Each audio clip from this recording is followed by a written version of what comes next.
Welcome, Cancer. Thank you for joining me for your monthly forecast for May for the Sun or the Ascendant. If you've yet to subscribe to my channel, I would be grateful if you did so now. What an exciting month lays in store for you. This is going to be characterised most of all mid-month, the 16th, when Mars, the hustle-bustle influence of Mars, enters your zodiac sign for a 6-week occupation. Mars is going to energise you in a splendid way, but there's also going to be lots of other supporting astral actors who are going to help you to really move forwards dynamically. And of course, there is still the story of Saturn and Pluto in your sector of relationships. But first, as this month begins, the Sun is in the sign of Taurus. Now, you're a water sign. Taurus is Earth, but Earth carries water really well. It conducts your energy excellently. And the new moon on the 4th is an opportunity for you to think about your social life, the way you interact with people, but also your longer term goals. And when I say goals, I mean in a more aspirational sense. I don't necessarily mean more material goals. I mean the things that would make you really happy. Now, concurrent to this, it is true that Mercury and Venus start this month in a very goal-orientated part of your scope. And they are going to, in turn, on the 7th and the 14th, join up with the Sun in Taurus, which is going to bring this much more sociable dimension to the fore as you get to the middle of the month. And I think there can be some real surprises later on which are going to absolutely delight you. But let's just go back to that combination between Saturn and Pluto. Saturn is about structure, but it's also about restriction and potential obstacles. And it is about, in some ways, a limitation. So because it's in your sector of relating, and because we have 2 planets in the part of your horoscope that are to do with success, it is going to be important as you make a pitch for any goals, physical goals that you have, that it does work at a relating level. So that could be with your partner, if you have one, in terms of the ambitions you have, or it could be the type of people that you need to cultivate through your work. But also Pluto's in this location. And Pluto is a very passionate, vibrant energy, which is very much to do with transformation. But it can also be to do with hidden things, the underworld, and to do with our subconscious, but also our desires. So if you want something to work for you this month, particularly as far as relationships are concerned, it has to work for the other person or the other people too. Because one of the things with Pluto is if we just get what we want from a situation, eventually it will probably be resisted. And because Saturn is so closely allied to Pluto, it means that your relationships with others need to be optimally constructive if you really are going to get the most from this month. If you're going to things much more mindful of your own agenda only, then that can be more challenging for you. However, once Mercury moves on the 7th, that's going to give you a much greater desire to interact with people. And of course, Venus moving into the sign of Taurus, it's its home zone. So it's really humming with happiness here. And it's also going to then go conjunct with Uranus, the planet of surprises, which has been in Taurus since the 7th of March.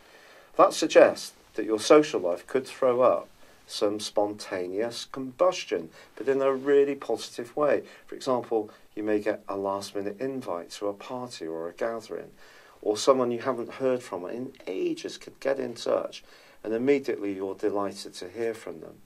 It's also possible that in a romantic dimension, you could find yourself attracted to someone in your social circle. If you are involved in a relationship, celebrating the things that you both enjoy together is definitely something that we all need to do all of the time. But I think with Uranus there, it's also pushing you both to try to reinvigorate the time by finding some fresh ways to share your time, fresh approaches or interests, because any kind of new way of doing things can breathe oxygen into the tie. And if there are some politics there due to Saturn and Pluto's conjunction, then this is an opportunity to be more imaginative. But Mars coming into your sign is truly significant, because your mood may have been a bit up and down in the previous 6 weeks, so the first 2 weeks of this month and the whole of April, because Mars moving through the 12th solar house is not an easy transit. It can, especially if there are latent angers and past hurts, drag these up in ways that we don't expect. For example, we may feel that we've laid certain past difficult events to rest, but then suddenly they can seem so alive, sometimes making us a little bit tearful, the next minute feeling really quite angry. But Mars moving into your sign is going to give you a real sense of self-possession. You're going to feel very single-minded, much more energized. You're going to set yourself some very clear objectives. Your energy is going to leap. And the most exciting thing is that Mars is then forging itself a brilliant link to Uranus for the rest of the month. This suggests that your more cardinal energies, which is your leadership qualities, can really start to shine, especially if you're prepared to put your head above the parapet, take on some kind of role in steering events within a group, or be an ideas person. It doesn't mean to say you have to sacrifice your individuality completely. It's just finding the balance between your own needs and your own desires, but in a way that still works collaboratively and cooperatively with others. However, the Sun and Mercury do move on the 21st into a much more reflective area. And from the 18th, the full moon, which occurs in your sister water sign of Scorpio, suggests that you may have some choices to make. For example, you may discover that more than one person wants to spend time with you, and that may mean that you have to prioritize your time, your energy, your resources, and in doing so, at the same time, seem that you're being an honest broker, that you're being fair, and also loyal to the people that really count. But the Sun and Mercury moving into the 12th house can bring about within you a part of your nature which at times can be much more home-loving, much quieter, just needing some peace and tranquility to reflect on some of the excitement that has been buzzing around your situation this month. And if there is a relationship dilemma in your situation, it doesn't have to be a romantic one. It could be with a colleague. It could be with a friend. It could be in a group situation. It could be with a relative, or it could be in a romantic context. But I think the central issue, if there is going to be about power. It could be that someone is forcing their will on you too much, or feels you are forcing your will too much on them. Now, I'm not saying how it is, I'm just saying those are the extremes of the polarity that may happen. What may be the case is that there may be certain situations where there's bits of this kind of stuff going on, because that would be true for most of us. But if you are dealing with an awkward boss, you are dealing with someone who doesn't seem to recognise your rights and your contribution or your sincerity in a situation, that can be very difficult. And so therefore you may have to use Saturn and Pluto's conjunction to assert your boundaries about what you will and will not accept. But it does need to be done in the right kind of way. Also, as the month draws to a close, Mercury clashes with Neptune. And Neptune continues in the part of your horoscope to do with your ideals, your spiritual beliefs, anything to do with your direction of travel in life, and ironically, your love of travel, if you have one, but also anything to do with natural justice. So I do feel it's possible that something can come into your situation in the last week of May where you feel hypersensitive. And also Mercury is then going to go into an opposition with Jupiter. And Jupiter is retracing his steps for the whole of this month. That's the planet of expansion. It's in a part of your horoscope influencing your work, potentially your health. It doesn't mean to say that you're going to be unlucky, but it does suggest that maybe you've got to go through a period of just becoming more in tune with the deeper mechanisms in your situation and not just be quite so happy-go-lucky about the possibilities. So I think as Mercury and Jupiter go into an opposition as this month draws to a close, there may be a situation where you do feel a little overwhelmed. And one of the best ways to avoid this is to make sure that you under-promise and over-deliver. So if work or other practical considerations or obligations do seem to be a bit of a strain towards the end of this month, make sure you are enforcing those boundaries, again, in the right kind of way. Now, something I haven't mentioned this month so far is the role of the North Node. What is this?